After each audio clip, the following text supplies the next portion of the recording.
देखिए, सबसे पहले तो हम अर्जुन कपूर के हाथ जोड़कर माफी मांगना चाहते हैं कि उनके बुरे एक्टिंग के लिए हमने उन्हें बहुत रोस्ट किया। तूने बोला क्या बात है?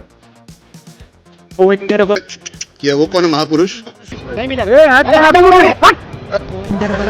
पर अभी मार्केट में एक ऐसे व्यक्ति आए हैं जो अर्जुन कपूर, वरुण धवन और केआर के तीनों को एक्टिंग में बीट कर देंगे। मगर क्यों?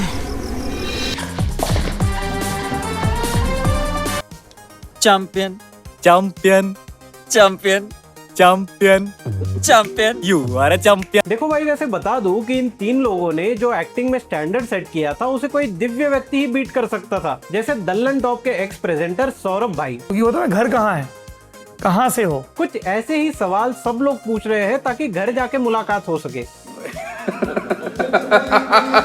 एक बार मजाक मजाक में पंकज भैया ने इनसे कहा था, छोड़ दो ये पेशाब, अभी ना मैं आओ। तो सौरभ भाई ने इसे ज्यादा ही सीरियसली ले लिया और कर्तव्य मूवी में आ गए। अब देखो, एक होती है एक्टिंग, दूसरी होती है एक्टिंग करने की एक्टिंग। इन्होंने दूसरा रास्ता अपनाया।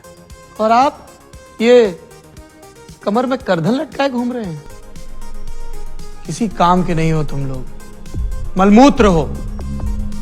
साले विसर्जित होकर चले आए भी कीमत पर, मुझे कबूलनामा चाहिए।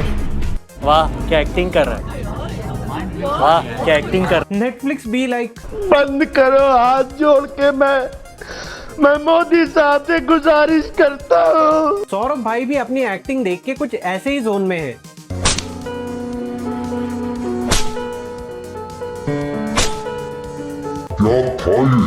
घी खाया करो अशोक, बुढ़ापे में जब मांस छोड़ता है ना हड्डी को, तब चर्बी काम आती है। क्या पता चलेगा? 2-4 दिन में तो दुनिया बीत जाती है मित्र। संजय मिश्रा जी का ये रॉबर्ट डिनीरो लेवल के एक्टिंग देख के कुछ ऐसा रिएक्शन था।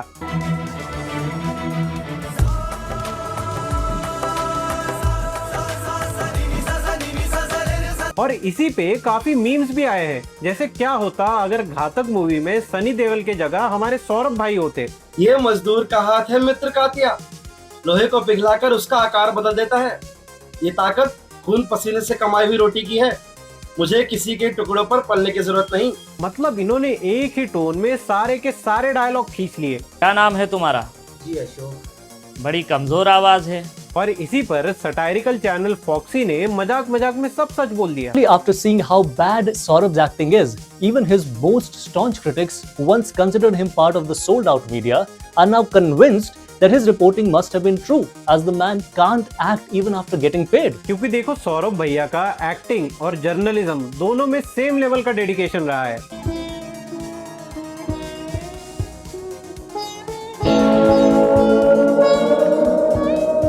इनसे बेहतर एक्टिंग तो हमारे नेता ही कर लेते हैं।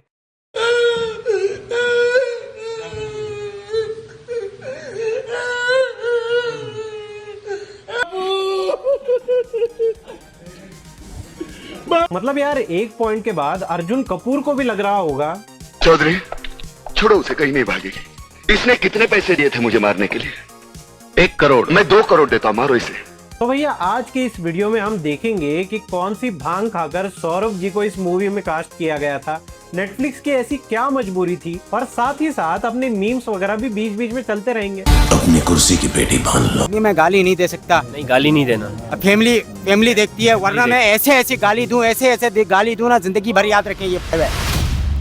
नाउ सी, इस बात पे तो सब लोग अग्री करते हैं कि सौरभ की एक्टिंग इस मूवी में जेन्युइनली खराब थी। पर सवाल ये है कि नेटफ्लिक्स ने इन्हें कास्ट क्यों किया? सी, नेटफ्लिक्स इंडिया का रियल प्रॉब्लम कंटेंट नहीं है, मतलब है, पर इनका असली प्रॉब्लम है audience saturation. Metro audience mostly capture हो चुकी है। South Bombay, Gurgaon, Bangalore tech crowd, ये ऑलरेडी ओटीटी इकोसिस्टम में लॉक्ड इन ऑडियंस है। Many years ago, Netflix launched in India as just an app, but today it's a habit. It decides what we watch, how we watch and unwind, and perhaps the reason why your weekend disappears, generating revenues of over 3,800 crore rupees. लेकिन OTT का next growth wave आएगा Tier 2 और Tier 3 India से, Hindi aspirational audience. और सच बात तो ये है, इंडिया में YouTube की रीच OTT प्लेटफॉर्म से कई ज्यादा है। करोड़ों users entertainment, news, comedy, politics सब यूट्यूब पर कंज्यूम करते हैं फ्री में, और यही नेटफ्लिक्स का असली कॉम्पिटिटर है, क्योंकि हम और आप जैसे लोग सोचते हैं कि फ्री में मिल ही रहा है तो पैसे क्यों दे। So Netflix rolled into India in January 2016 with a premium price tag of 800 rupees a month. But let's be clear, that did not stick well. तो ये OTT platforms mostly urban India के लिए डिजाइन हुए थे, पर अब उन्हें वो ऑडियंस चाहिए जो शॉर्ट्स देखती है, यूट्यूब क्रिएटर्स को ट्रस्ट करती है और फिल्म क्रिटिक्स को इग्नोर करती है, वैसे ही जैसे धुरंधर के वक्त हुआ। Dhurandhar is an exhausting, relentless and frenzied espionage thriller propelled by charismatic murderous men, too much testosterone. और ऐसी सिटीज में सौरभ कोई रैंडम जर्नलिस्ट नहीं है, वो रिकॉग्नाइजेबल ट्रस्ट फिगर है। UPSC students, Hindi speaking middle class youth, political content viewers, ये वो डेमोग्राफी है जहां नेटफ्लिक्स वीक है और सौरभ स्ट्रॉन्ग है। नेटफ्लिक्स को चाहिए था हिंदी बेल्ट पेनिट्रेशन, तो उन्होंने उसी फेस को उठा लिया जो उस सेगमेंट में पॉपुलर है। और ये कोई आइसोलेटेड इंसिडेंट नहीं है, industry already influencer to screen pipeline बार बार फॉलो करती आई है। प्राजक्ता कोई का एग्जाम्पल है, जिन्होंने पहला अपना चैनल चलाया, फिर मिसमैच सीरीज में आई। भुवन मम पहले स्किट करते थे, फिर उन्हें ताजा खबर में ब्रेक मिला। Kusha Kapila, Dolly Singh, again same story. ये सब लोग एक्टिंग स्कूल के प्लेसमेंट ड्राइव से नहीं आए, they came with an audience. और आज के स्ट्रीमिंग प्लेटफॉर्म को यही चाहिए होता है, they want the creator to have a discoverability. वैसे भी बॉलीवुड कभी एक्टिंग के लिए कास्ट तो करता ही नहीं था, वरना वरुण धवन, अर्जुन कपूर, KRK, फरदीन खान, अनन्या पांडे, उदय चोपड़ा, लिस्ट काफी लंबी है, पर इन लोगों को कभी ब्रेक नहीं मिलता। स्ट्रीमिंग प्लेटफॉर्म भी कुछ ज्यादा अलग नहीं है, वो बस ये चीज देखते हैं कि क्या ये एक्टर सोशल मीडिया पे ट्रेंड कर सकता है। आज एक प्रॉपरली NSD ट्रेंड एक्टर की मार्केट वैल्यू उस बंदे से कम हो जाती है जिसके पास सोशल मीडिया पे 10 मिलियन फॉलोअर्स है, क्योंकि मॉडर्न एंटरटेनमेंट इंडस्ट्री सिनेमा और क्रिएटर इकोनॉमी का हाइब्रिड बन चुका है। फिर हम लोग फिर बैठ के ना गालियां दे रहे होते हैं इन्फ्लुएंसर्स को। उनके पास फिर भी एक चीज है, पता है, which is no फॉलोअर्स या फिर audience. Yes, they have audience. Unfortunately, influencers and Bollywood stars have taken up all their work. तो अब एक्टर्स सिर्फ परफॉर्मर्स नहीं है, वो ट्रैफिक सोर्स है, ऑडियंस फनल है। इंडस्ट्री पब्लिकली टैलेंट की बात करती है, पर प्राइवेटली उनको बस विजिबिलिटी चाहिए। Nice film because I did not have followers. I was like, now what do I have to do? I have to be an influencer.